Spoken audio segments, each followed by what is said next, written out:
Okay, now we've all had our exercise break, we're ready for our next session, which is probably going to be a little bit similar. I'd like to introduce our next two speakers. We have Sally Castell, who's an independent fitness consultant and director of Movement Matters, and Ms. Diane Percy, who's the active ageing coordinator for COTA ACI, and they're going to do a practical workshop on community group exercise programming. I know Sally of old, we're going to be getting up. How the hell do you follow that? All right. So actually, I'm not going to do any research. I'm not a researcher. I'm a practitioner. And this is really where I'm coming from today, is this issue of let's put it into practice, okay? Because this is what we've all been saying throughout the whole of this morning and this afternoon is let's get moving, let's get active. And so I would like to come more from a personal perspective, is that I do go out there. I'm at the coalface. I'm teaching 17 or 18 classes a week. And those classes are all involved in different levels and different grades of activity. But it's all to do with getting people moving, regardless of what the issue is, but mainly it's falls prevention. But I'd like to come from that individual point of view, because that's what we're about, is trying to get the individual to be exercising. So presumably we just press next and it comes. All right. So this is when we're talking about exercise, if you think about it in the back of it all, it's all to do with controlling that body. And we know from a falls point of view, falls has got many elements and many different dimensions, which we're all talking about, is the physical stuff, the constraints, the application, and all that sort of thing.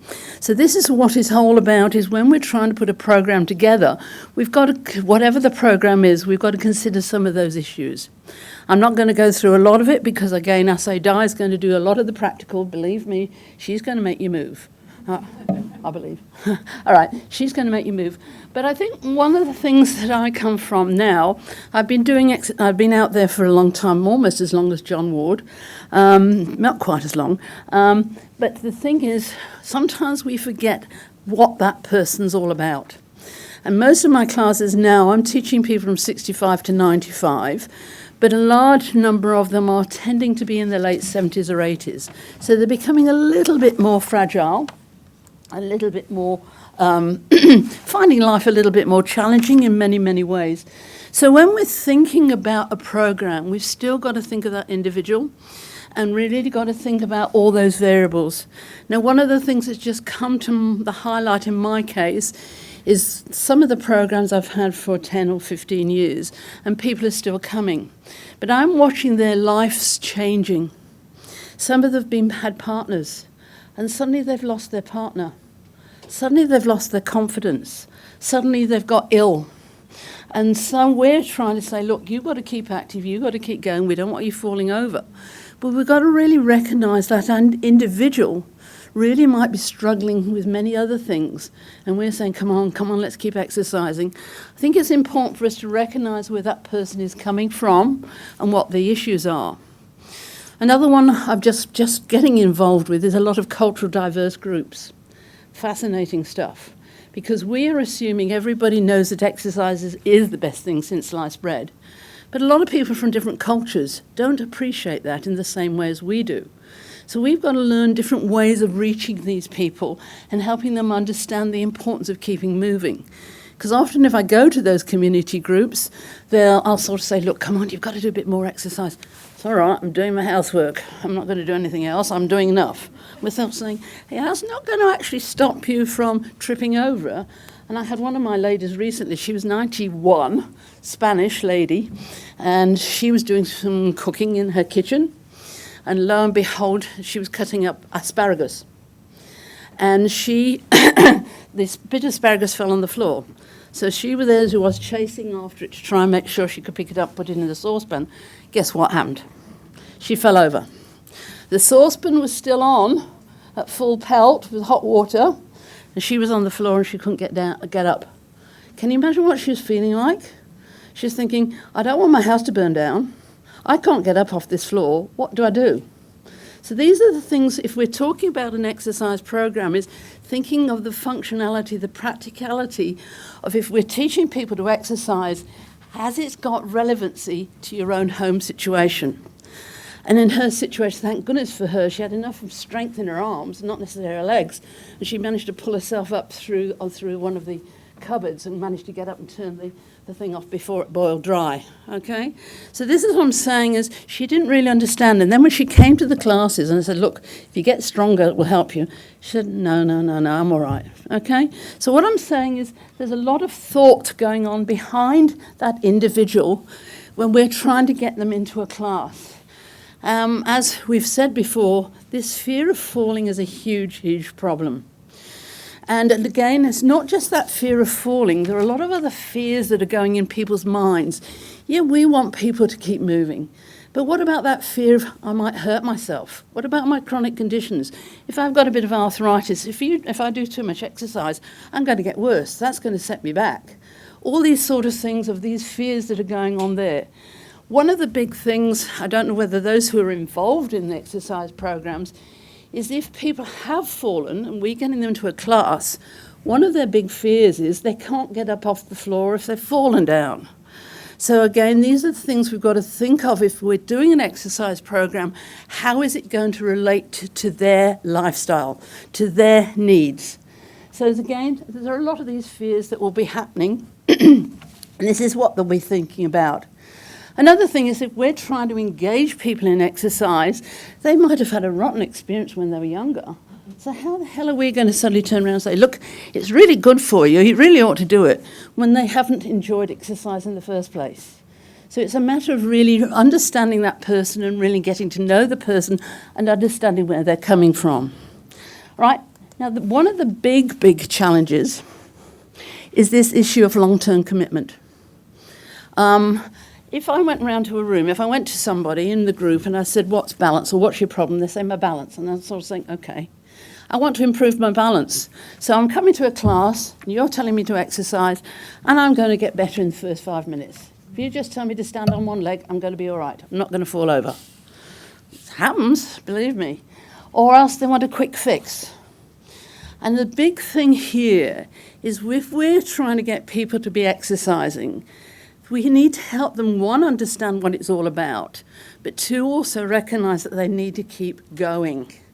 And also, if you look at this comment here, really, a lot of the time people don't realise I've got to work hard at it, especially with strength training. If we're putting some bit of people to do some strength training, we've got to challenge that muscle, get stronger. But sometimes that older person does not understand those issues. So if there's a bit of pain there, oh, I'm not going to do any more. And we're sort of saying to them, look, come on, you've got to get a bit stronger. It means you've got to feel a little bit there. And so therefore they might give up. And again, this is another thing that we've got to think about, is how do we motivate that person and how do we keep them going long term? And again, I think one of the big messages we can say to people as well is, look, if you can improve a little bit at a time, in the end you're going to get the result, but don't expect it immediately. All right? So sometimes we've got to really educate people to understand what the exercise is about and how long it's going to take to get some results. So if we're thinking about the adherence point of view, and this has already been mentioned throughout the whole of this morning and things like that, but if we go through that process, one of the major things we've got to think about is raising that awareness out in the community, which we're all doing, and really getting people interested in recognising it's something that they can do and they need to do is the first thing. And then helping them develop that insight into what's the problems with balance. Because if we go round, if I went round to not so much you, because you're too young, all right, but if we had a group of older people, and if I went round to the first row and I said, what's your problems with balance? Each one possibly would come up with a different answer. Okay? So really what we've got to realise is help these people get some insight into what their issues are in order for them to develop some goals and for you to develop goals. So there's a commonality there. And then from that point of view, once you get the knowledge and understanding of what's going on, and we've talked about overcoming barriers, et cetera, is actually the application. And this is what we're going to be doing in a minute or two from a practical point of view, is that application. People developing the skills. Yes, we've got to get that foundation, but beyond the foundation, then we've got to build on to something else to keep challenging, to keep the interest going. Just like just now, we had a wonderful time with the dance. Wasn't that fun? Isn't that what people are coming for? They want to have some relevance to the exercise, but they want to have some fun with it. Okay? And all of you were wiggling around beautifully. I was watching you from the back and I thought, this looks nice. All right. Okay. I'll say, you forgot yourselves, didn't you? But you were moving. Fantastic. So this is what we're doing is once people have gained the confidence that they can stand up without falling over, then we can start challenging them in different ways to improve those facets with regards to their exercise. And then I think it's good to then help you and them reflect on what's going on and how do we progress on. But this is what I'm saying, it's an ongoing program. It's not just 4 weeks, it's not just 6 weeks, it's for the rest of their life as long as they can. I do, however, have some of I think I've got about 20 or 30 people in my classes who are over 90. All right? And I have some super 90-year-olds that still can do the plank and they can still do all that sort of thing. But I do have some that really are quite fragile. And they've got to the point when really exercises, unless it's at home with somebody on one-on-one, it's not suitable for them to be in a class. So sometimes we've got to be real about that sort of thing. But you know what it's all about. This is what we're talking about. There are levels and layers of exercise that we need to do. And there will be programs for the very fit and active, which is great, okay? But we've also got to recognise that grading is needed in order to get people in at the right level so that they can really work on things that are achievable and realistic for them. Obviously, the thing that we're trying to do is stop them go below that line so that they're not going to be falling over. The other thing, as we all gain from a practitioner's point of view, we know there are a lot of different assessments for different levels, and that is really up to what the program's evolved with, who the people are, and what the assessment's going to try and achieve. So this is just a simple model, the NAGI model, which is often used to just accommodate some of the assessments at different levels. The one that I really want us to think about is this issue of starting out and staying safe, is this issue of that grading. And I've called it the Goldilocks grading, because the thing is, if people go into a class when they are at a higher level and they are graded at a lower level, they're likely to drop out because it's saying it's not for me. And the other way round is maybe it's too hard, and so people will drop out because they don't think they can do it. So it's very, very important when we're developing a program and putting people in programs that it's the right level for them. Now, the other thing that has been discussed all the time with the research is this issue of adherence or staying the distance. I've found, just only from my own experience, like we're talking about the grading, if people come to a class with different expectations and they're not graded at the right level, they're likely to drop out in the first 4 weeks or so. Because one, it might be too hard, or two, they just don't see it's for them. So that's one area when people tend to drop out. Another one is once they've achieved the 3 to 6 months, now this is something Amanda was talking about, is later on the adherence level dropped down after about 6 months. That happens, so we've got to keep that interest up, okay? Because we're talking about longer-term adherence. And then another one is after the 6 months, that's when our challenge comes, because a lot of people have gained the skills, they've gained the knowledge, they're doing well. Now we've got to say, okay, you're doing brilliantly, now what more can you do? What more can we do to help you keep your body control? What more can we keep your strength going? What more can we do to work on your reaction time? All right? So again, everybody's been saying this, so I'm not going to repeat it one more time, but I am. One program does not suit all, and it shouldn't do, okay? The programs need to be adapted according to where people are coming from, but the evidence-based practice has got to be put in first and make sure everybody's got that foundation, and then we need to build on it. All right, so when we're talking about program features and content, I think one of the important things we've got to recognise, it's got to be realistic, it's got to be relevant, and it's got to have function. It's got to have a purpose for people doing things, especially as we're getting older. We want to keep living our lives the best that we can, and if it doesn't have a function, what's the point of doing it? All right, so a lot of people think about, really want to have a purpose for doing things. I've put other things there as well. It's got to be safe, as we know. It's got to be specific. It's got to be tailored. It's got to be challenging. These are all the things that everybody's been saying throughout the week. Probably feels like a week, throughout the day, okay? But this is what I'm basically saying. We've been saying this, so I'm just repeating. But the thing that I've found, now that I'm into doing my private practice and doing my all practical stuff, actually I've learned a hell of a lot more from the people sometimes than just looking at a piece of paper. And sometimes looking at people and seeing what they're doing, we've got to really just look at the content that's within the program. So this is what I feel sometimes we're not putting quite enough in, is in the content. Yes, we do talk about strength training. We do talk about strength work, which is so vitally, vitally important. And then we're talking about balance. But what are the issues that we need to involve in with balance? Quite a few of the people I have, they have a lot of flexibility problems.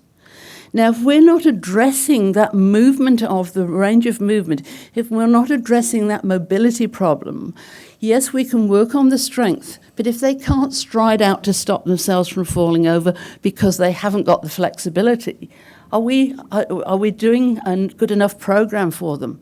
So we've really got to work on other issues like the flexibility as well as the strength and balance. Another one that I've noticed very much is this issue of weight transference and sway. This is something that Stephen Dodd was talking right at the beginning about sway. Is this controlling our body in space? All of you stand up just for a minute, please. All right. Okay. Now, all I want you to do is, this is called the weight transference. When you're transferring your weight from one leg to the other, just show me what you're doing. How are you doing it? All right? Now, okay. Well, you all know what you're doing, don't you?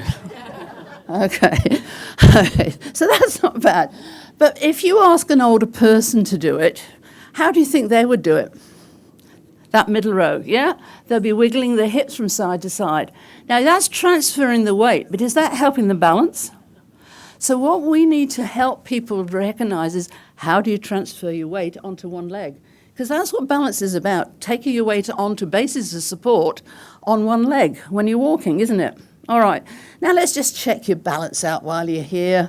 Okay, possums, okay. Right. Now, if you don't feel safe, don't do it, all right? All I want you to do is put one foot, or hold on to somebody and pull them down. All right. Put one foot in front of the other, please. All right. All right, put your hands across your chest. All right, you're right there? No wiggles and woggles? Now close your eyes. I told you you're all too good. All right, open your eyes again, please. All right, now just hang on. You haven't finished yet. Now, I want you to lift one leg off the floor and stand there for 10 seconds, please. Standing on one leg. You don't have to have your eyes closed yet. Do you, Mark? You see, you're all young. And change over legs.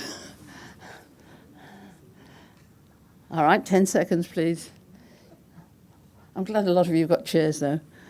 And down you. All right, now let's just have one more go. Change over. If you're feeling up to it, if you don't feel up to it, stop. Standing on one leg with your eyes closed. Now, how does it feel? Some of you are having a lovely little wiggle and woggle. How are your ankles going? How are your hips going? How are you feeling? All right. Please sit down. Thank you very much. Okay. All right. Okay. So, again, it's quite challenging, isn't it? So it's interesting to just sort of work on all these sort of things, that we need to work on different issues within an exercise program. Another one that I find is very important, this one is reaction time, which again was mentioned this morning. And a lot of this also thing is a big, big one. How's your posture? Are you all sitting there beautifully now? Okay, all right. Remember how important it is. So there are lots more elements for us to think about within a program, not just strengths. We've got to think about how does that person move? Are they walking well? Are they striding out well? Are they being able to stop themselves from falling? All these sort of things in order for us to incorporate in our program. So these are just the things that I have found from experience. These are the things that we've got to really work on. And it's a lot of time. And I'll say, if you had me here for about a week, I would do one of these programs a day to show you all the variety we can do at different levels. Okay? But I'm not here for that. I'm just to sort of say, just to preach the word.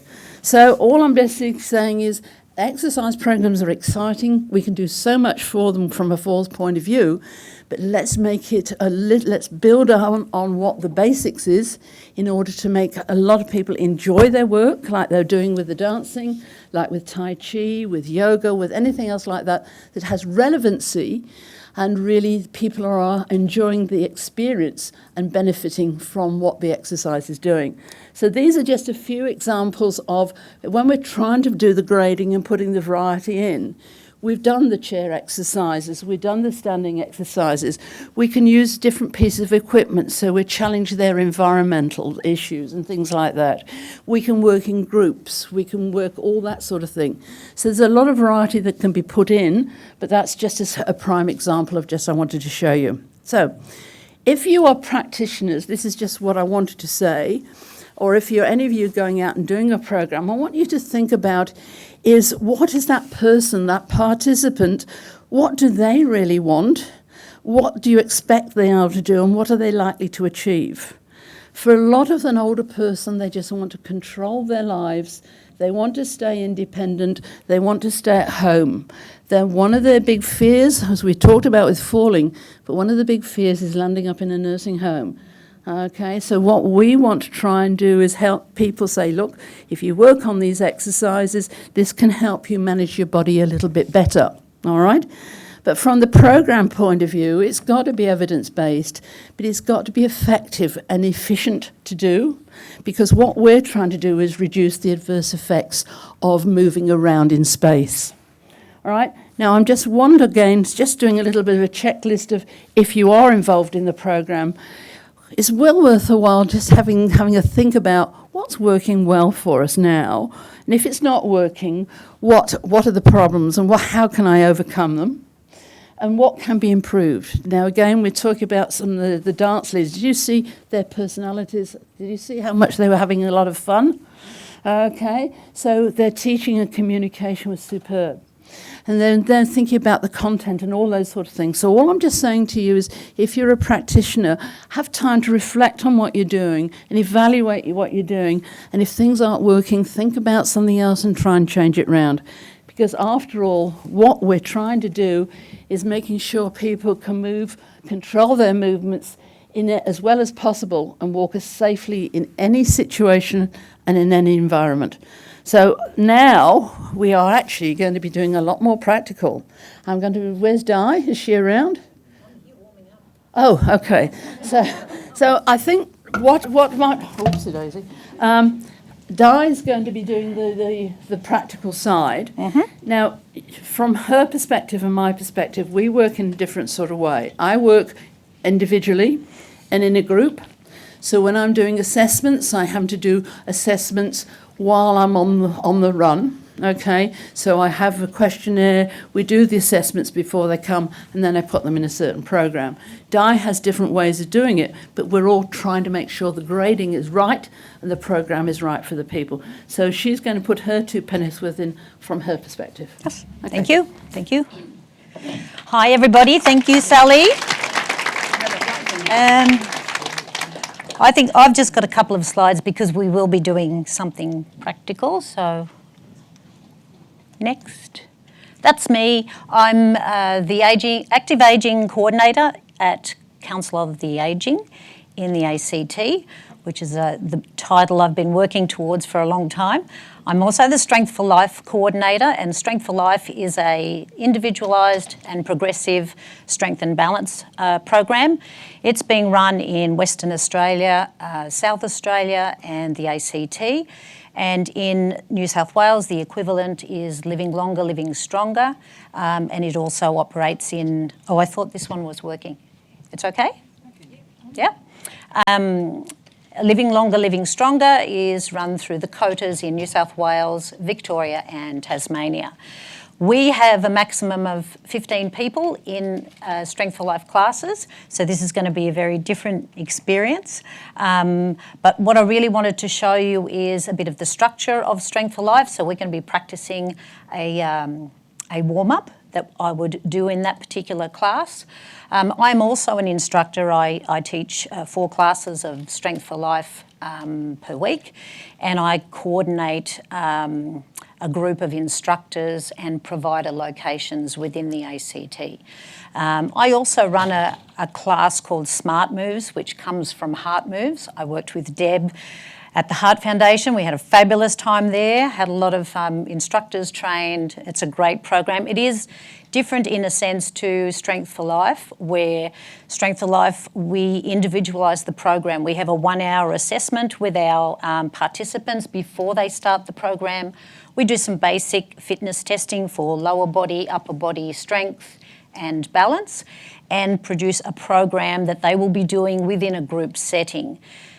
The warm-up, however, we do it all together. So that's where the challenge is for the instructors, because we can have a class of very diverse people, different ages, different health conditions.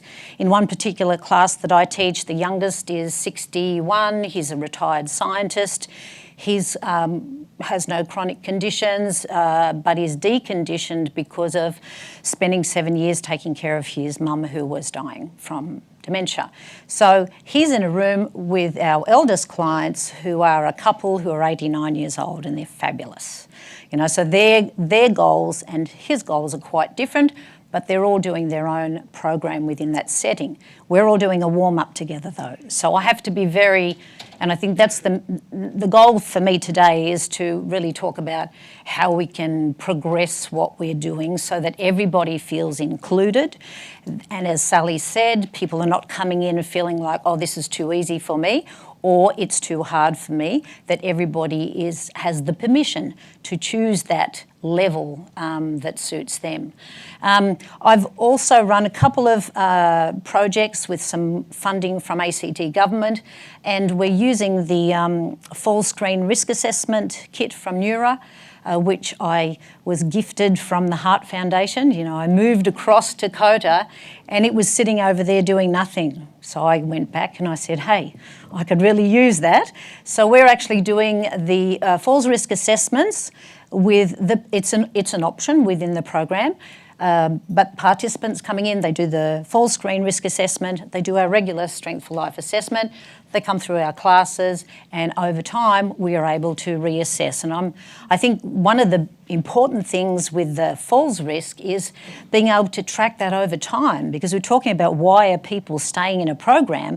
Well, if you reassess them after a year and they see that their lower body strength is better, their reaction time is better, their proprioception skills are better, it's another way to keep them doing this program over time.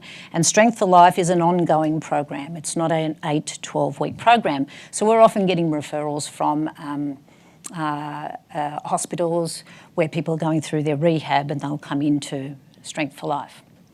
All right. And look, we've put together, from one of those funding buckets, we put together some videos, and there are 6 videos that are really focusing on lower body strength and balance. There's a warm-up, and there are 5 other ones there. And it was really just to help people who are doing something at home or who are doing classes with us, just have a look again at how am I supposed to do this exercise? What's the technique? Am I doing it okay? Very concerned about if they're doing it at home, that we want to make sure that they're doing it well. And so that's giving them a little bit of guidance. So if you're keen to have a look at that. And I also run my own business, and one of those classes, Smart Moves, I run that within my business. I teach yoga and Pilates as well, so I sort of weave in a little bit of the good things from those other programs into what I do with Strength for Life. And we've got close to 400 participants a week in all of the Strength for Life locations in Canberra, which is fabulous. You know, we started just before COVID and went up and down, but it's growing, and there are classes that are full and we're looking for instructors. So there's obviously, we're obviously doing something right, and that people are wanting to come in and they stay there as well. So today, what I'll get everybody to do, because we are a large group, is maybe if you can come up to standing and take your chairs and see if you can get them to run all the way around the room facing inwards. We might leave a few chairs in the middle because I want you to see what we would do if somebody needed the support of a chair. If you prefer not to participate and just watch, maybe take a seat on one of the chairs on the outside. Everybody else, I'm going to get you into the middle. And I was told I can't use music, and I often do. Well, our sound technician is a singer, so she said she would sing. So we'll see if that'll happen, but I doubt it. Might be a bit shy. Maybe just make a couple of rows if you want, with a bit of a space in between, because we'll be coming back to practicing our sit to stands and stuff, even though I know people here must be experts at it. Oh, and just to show you, these are my fabulous Strength for Life people. The lady in the middle, she turned 90 last year. She's about to have another birthday. The youngest in this group, she's 58. And then the group across is my Smart Moves group. So the difference there is Smart Moves is a lot more homogenous, as in, you know, age and fitness level, whereas Smart Moves, there's a whole variety and age groups and health conditions, but fabulous people. Yes? Okay, how much time we got? All right. All right, so come into the centre, and if you've got some chairs there, just split them apart. And we will be moving a tiny bit, so if you're up the back, you might need to do some of the things on the spot. There's plenty of space. There's always plenty of space right down the front, isn't there? Always, always.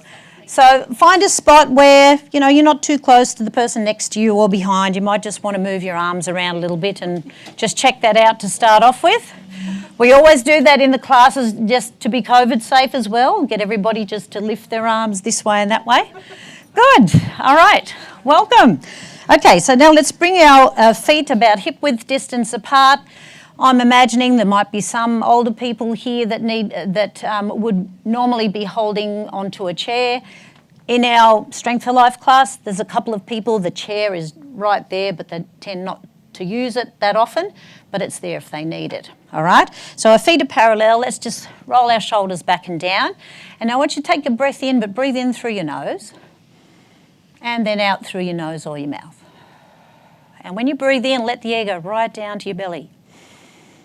Relax your shoulders and breathe out. We have a lot of older people and also younger people. A lot of tightness here, so 3 more breaths like that. So breathing in through the nose. When you breathe in, think about lifting up really tall through the top of the head. And out. Good. One more time. Breathe in and out. Nice work. Give everything a little bit of a shake out. Good. And now what we're going to start doing is just lifting our toes off the floor, keeping our heels down. So lift the toes on one foot, place the foot down, lift the toes on the other foot. And you just pick a speed that suits you. So you might want to move the feet a bit faster than me or a little bit slower than me. What's important is that you just do it at a pace that suits you. So we're not all trying to stay in line. Good. So lifting, and just let your knees bend a little bit and let the arms swing. So here we're warming up those muscles in the front of the shin. It's really important. Don't want to trip on the footpath. Want to get that muscle going. Good. Now let's tap twice on each foot, but when we do that, just relax the hands. We'll just focus on the legs at the moment, so 2 on each foot. And then let's see if we can lift the opposite arm at the same time. So lift and lift. Oh, we also focus on coordination. Lovely. Good. And again, lovely. And now let's do our single lift again. So we'll do 4 of those, and then we'll do a double and a double. And then we go back to that single. And then we do a double and double. Now let's do 2 singles and 1 double. So this is to warm up our brain for the session, isn't it? Last one. Good. Nice work, and hold it there. Good. Now what we're going to do here is roll through to the front of the shoe. So lift your heel off the ground, roll to the tip of the shoe and down, lift. And remember, if you've got any problems with your feet and anything feels uncomfortable, change the way you're doing it. You might just do a slight heel lift. All we're trying to do is get the calves to warm up a little bit and your ankles, get the feet moving. Lovely. And while we're doing that, let's lift both shoulders up, roll them down. Good. So you can still go back to that breathing, focusing on breathing in and out through the nose. Now let's do opposite shoulder to heel. At least everyone starts to smile then, you know. Or you see the big furrows here and you go, oh, okay, have I gone too far? Lovely, nice work. All right, now keeping your feet flat on the ground, we're going to practice a bit of the sway that we were talking about beforehand, Sally was talking about. So I want you to just keep your arms by your side and imagine that there's a very light breeze that's blowing you forward.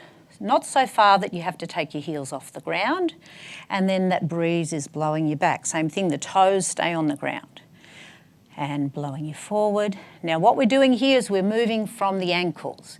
So imagine your ankles are anchored into the floor. What can often happen is the head leads the way. Let's let the ankles lead the way, the feet. Beautiful. Now come back to the centre. We all look like we're about to go to sleep. Oh. I teach at 3 in the afternoon, so sometimes. Let's let that sway, move side to side. Yes, lovely. Good, so same thing. Here we often see this, or as Sally was saying, the hips will lead the way. So let's move from the ankles. Good. Nice work. Come back to the centre. Now let's go into a toe tap. So we're just going to tap 1 foot forward, bring the foot in, tap forward with the other one, and we're just going to let the arms swing. And you might want to bring both hands up to the shoulders, or you might just want to keep the hands on the hips. Good. Toe tap. Lovely. Now if you need a chair for balance, you just pop your hand on the back of the chair, but see if you can do it without really gripping onto a chair, if that's the case, just having the fingers there. And let's keep the arms going, but we'll change the foot pattern. So we're going to tap the heel in front. So a heel tap, good. And now let's change the arms. So we'll bring the hands up towards the shoulders and down. So you choose the pace that suits you. So often I'll stop and let the people in the class choose their own speed at which they move at. Good. Now back to the centre. Now let's come into a walk. So just relaxing the arms. Good. And with your walk, you're just going to take 4 walks forward, just 4 little steps, just a little bit further forward and on the spot, and then we walk back. And on the spot. Now, because we're a lot of people, we'll do those 4 little walks. So 4 forward, 1, 2, 3, 4.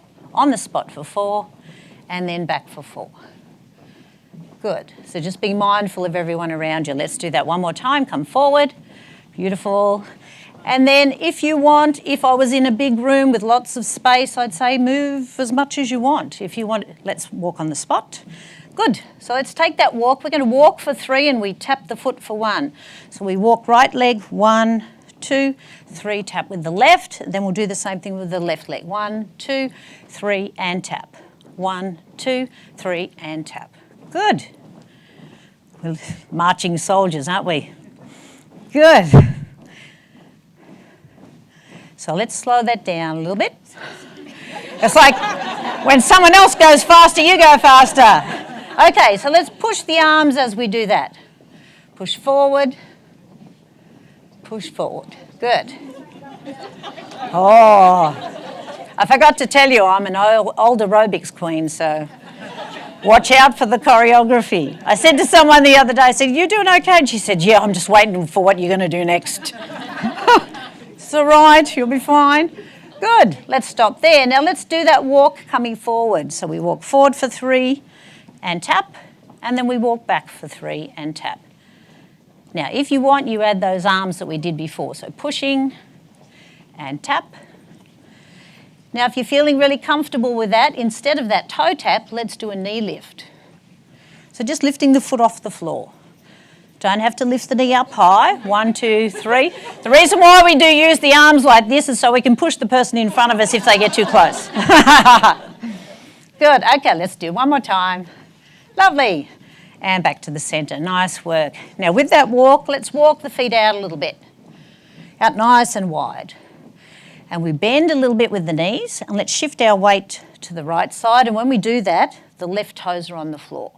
Good. Shift the weight back to the centre and to the side. Good. So bend and lift. Nice. Good. So let's let the arms just sway from side to side. Beautiful. That's another way we check how close we are. Now what I want you to do here, we're going to think about warming up around the spine, especially the upper back, not necessarily the lower back, upper back. So I want you to swing one arm forward, one arm back. Good. We're still not too close to each other? Good. And you decide how high you lift the arms, but we're not going to go any higher than shoulder height yet. But if this is not comfortable for one of your shoulders, just come down a little bit lower. Now we want to start to think about rotating our torso. So let's turn a little bit with our shoulders. And then let the arms follow the way. Swing. Beautiful. Is everyone doing it okay? I see a few different versions going on up the back. Now, if you're comfortable, let's reach up. If that doesn't feel right for your shoulders, stay in front. You know, it's really about doing what's right for you. If that stretch feels really good, you might want to lift the other foot off the floor. And now we balance a little bit as well. Good. Nice work. Lovely. Okay, come back to the centre, just swing the arms, bring the feet back together and walk it out. So really nice, simple, basic warm-up. Next one, I really want to get into this because I'm doing a bit of this now, which is great for the social connection that people have because they're doing a little bit of partner work. So we can do the partner work just before they get into their main exercise program, or we can cut in the middle of the exercise program, get everybody to get together. So I just want you to partner up with somebody who's standing really close to you, which we all are. Introduce yourself. Introduce yourself. All right. Time out. Yeah. I just realised there's just never enough time, but I think this will be fun to do because what we're going to be doing here, we're focusing on our coordination, our balance, and our cognitive health, all right? So the movement that we're going to be doing with our body, we want to keep our body moving. So let's all just start doing that little toe tap like we did in the warm-up. This is your level 1, okay? So if you're happy to do this, you just keep doing your toe tap. If not, you might move into a heel tap. And then if you want to work just that little bit harder, you might lift the knees up. But remember, when you lift the knees up, we're not letting our body lean back. Good? Okay, so what we're doing with that movement, though, is we're going to tap the opposite thigh as we do it. So when you do your toe tap, reach across with the opposite hand. If you're doing heel tap, knee lift. All right, so that's the lower body. So let's stop there. So what we're going to do with our partner, we're going to go backwards and forwards with our partner. We're going to name animals or insects, and we're going to go through the alphabet. So I might say A is for whatever, and my partner will say B is for whatever. Then I'm up to C. If you get stuck, we do get stuck at a point, you can say pass, and then they have to keep going. All right? So does everybody understand that one? And just to let you know, we've been doing animals, insects, first names of people, cities and towns. Yes, 2 days ago we did desserts. That was on request by someone in the class. Everything was a cake, but anyway, the thing is though, you've got to be doing your body movement, all right? So you ready to go? Everyone understand? So start with your leg movement. Off you go.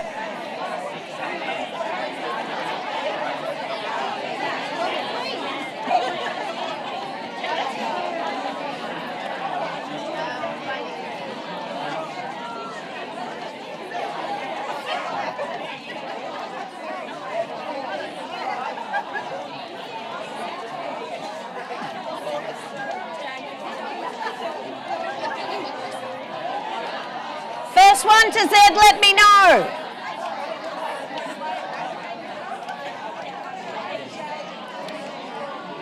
Let me know when you're finished.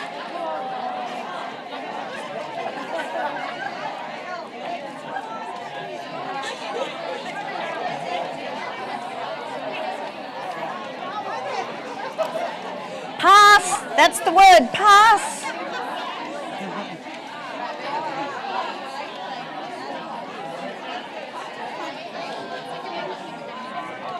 All done? Okay, time out. Time out. Who got to Z? Did anyone finish? Did anyone finish? No? Anyone get stuck? What? We decided unicorn can be an animal. All right. So that's something that you can vary the foot patterns. You can, and this cross-body movement is really important for the brain. And you can choose different ones each week, and it becomes this, oh my God, are we doing this again? But it's slightly different.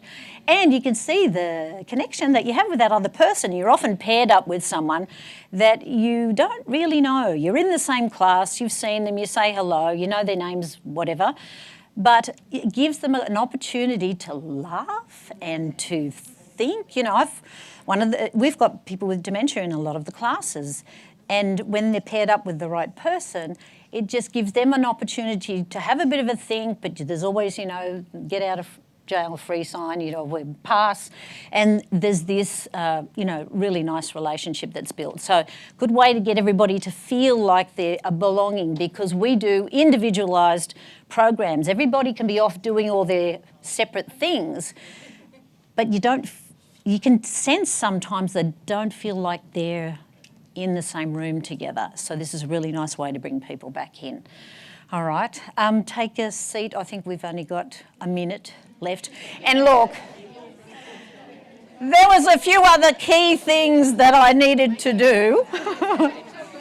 but I also, just drag your chairs back in it. Yeah.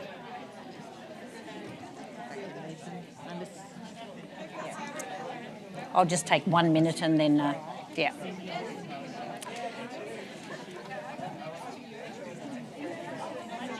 All right. So there's a couple of key things that I did have in there, which, you know, I kind of had a feeling half an hour was like really hard to fit in. But I think one of the other things I wanted to mention is that whole idea of progression and where people are at. So a very quick run through of just the basic sit to stand. In a regular class, I would have people who absolutely need to be at a level 1, and then you've got the much fitter people. So in the Smart Moves class, everybody is doing the same exercise, so I have to pick what modifications I need to put in. And so, for example, we'd be starting everybody doing a hip lift. And then starting everyone at that level where everybody is doing the same thing, and then maybe moving into alternating leg extensions and explaining technique as you go along, and offering these different levels so that, you know, the next one might be going into a sit to stand. But you've got people who are comfortable to stay seated, doing their hip lift because that's what they really need for that level. But then when you're writing programs, you know, well, once they're doing well at that, we can move them on to this. And I think one of the earlier presentations, that was the challenge after 3 to 6 months. If you're not progressing the program, it's not just that they're getting bored, but they're repeating the same thing and their body is stronger. Their body is ready to do more. So knowing when to move them on to something else. Same thing with the balance. You know, finding that way of, okay, where can that person start? I've got a morbidly obese man who's in his late 50s doing that same class. But a tandem walk, if that was the first exercise, he would be embarrassed. You know, he's in a room full of other people and he wouldn't be able to do it well. But he's getting really good at doing a staggered tandem balance. And I know that, well, that's going to be the next step, is it's going to be the tandem balance. And then we might add, like I bought my toys, but we have lots of toys, but, you know, throwing a ball from one hand to the other, or taking a beanbag and putting it on the top of his head and seeing if he can walk that straight line without it coming off. So I think that's the way that I've seen in our programs, the way that people can stick to it is because there is that progression, and we can also regress. You know, when people come in and they're not 100%, we know that we can say, okay, instead of doing it that way today, let's do it this way. So I think there's a lot of value in these, you know, in us getting all together and having those pathways so that we can support the people that a lot of you are working for, maybe for a shorter period of time. Anyway, any questions? Because I know time is of the essence. Yes? How do you address anxiety around, because everyone's at different abilities, so how do you address if a person is anxious? Well, the beauty of Strength for Life is that everybody is doing their own thing, and that you can spend time with that person and find out what are the issues. One of the ladies I teach, she gets very anxious if we do a lot of things all at the same time. So it's really taught me to progress, and I know that for her, she needs to start everything on the left side of her body. That's the thing that bothers her the most. So giving the permission over time and saying, look, you start on whatever leg you want. You know, finding ways to address what are they anxious about and how do I need to work with that. We get an hour with them before they start our classes. We get to know them a lot before they even walk in the room. So there's some mental notes as well as to how will I bring this person into the room. Yeah. Thank you very much. I wish we had more time, but we do have other speakers starting That's at all 4. right. Gotta run away. Can we really please Anyway, thank thank you. Thanks, Diane everyone. and Sally and our other speakers from today.